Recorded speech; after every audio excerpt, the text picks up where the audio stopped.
हम लोग बात करने जा रहे हैं आज ईडी के बंगाल दौरे की।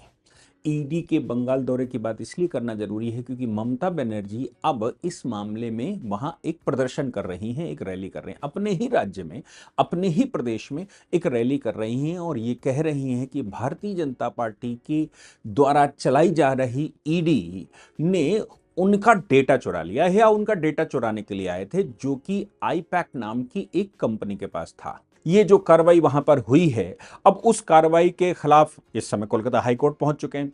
ममता बनर्जी ने साइट विजिट कर लिया, ममता बनर्जी वहां पर पहुंच गई वो स्थान देखने के लिए। तो ये ईडी के लिए, जो ईडी ने सीज करके स्थान रखा हो, जहां पर वो इन्वेस्टिगेशन कर रहे हो, वहां पर कोई भी एंट्री नहीं कर सकता है, वहां मुख्यमंत्री भी एंट्री नहीं कर सकता। मुख्यमंत्री का एंट्री करना, जबरदस्ती फोर्सफुली वहां पर घुसना, ये इकोनॉमिक ऑफेंसेस की कैटेगरी में आता है। इसलिए ईडी भी अब गई है हाईकोर्ट, और हाईकोर्ट में ईडी का कहना यह है कि साहब ममता बनर्जी के खिलाफ मुकदमा होना चाहिए क्योंकि इन्होंने मेरी जांच में बाधा पहुंचाई। सुप्रीम कोर्ट के 3 जजेस की बेंच कह चुकी है कि किसी भी कोर्ट को नहीं, किसी को भी अधिकार नहीं है कि ईडी के द्वारा की जा रही जांचों में इंटरवीन कर सके, ना ही सरकार को, ना ही कोर्ट को, ना ही किसी व्यक्ति को, ना ही किसी व्यापारी को।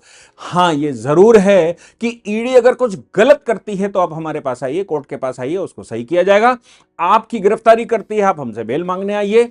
आपको लगता है ईडी ने जाति करी है, आप हमारे पास आइए। लेकिन एक कोई भी ऐसा ऑर्डर नहीं किया जा सकता जिससे ईडी के इन्वेस्टिगेशन की पावर, छापामारी की पावर, घुसने की पावर, डेटा खंगालने की पावर, यहां तक कहना पड़ा कि जो इनक्रिप्टेड डेटा है, इनक्रिप्टेड डेटा समझते हैं, इनक्रिप्टेड डेटा का मतलब यह होता है कि वो डेटा तो है लेकिन इनक्रिप्ट करके रखा गया है, उस डेटा को भी जानने का अधिकार ईडी को है। अगर आपके लैपटॉप, आपके कंप्यूटर, आपकी ड्राइव, आपके सिस्टम, आपके फोन, आपके हार्ड ड्राइव, कहीं भी कोई भी आपने हायर करके रखा हो, जहां से भी, वहां अगर आपने डेटा को किसी तरह इनक्रिप्ट करके भी डाला हुआ है, उसको भी रिकवर करने का अधिकार बनता है। चूंकि डेटा जब तक सामने नहीं आएगा तब तक कैसे पता लगेगा करप्शन हुआ है कि नहीं हुआ है।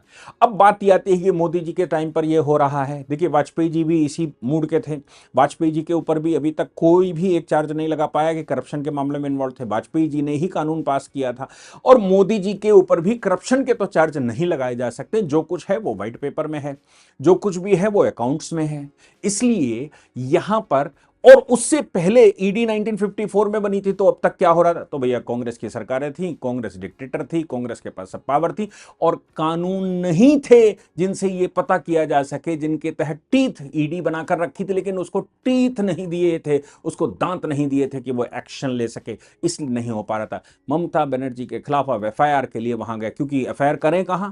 एफआईआर तो राज्य में होगी, राज्य में मुख्यमंत्री के खिलाफ एफआईआर कैसे होगी? ये बड़े भारी, बड़े बड़े प्रश्न हैं जिनके जवाब आने बार बार आएंगे, तो कोर्ट में उनके जवाब भी मिलेंगे। लेकिन यह बात तो साफ है कि इस पूरे प्रकरण में ईडी को अनलिमिटेड पावर है, मिसयूज हो तो कोर्ट है, लेकिन करप्शन की अनुमति हमारे देश में नहीं।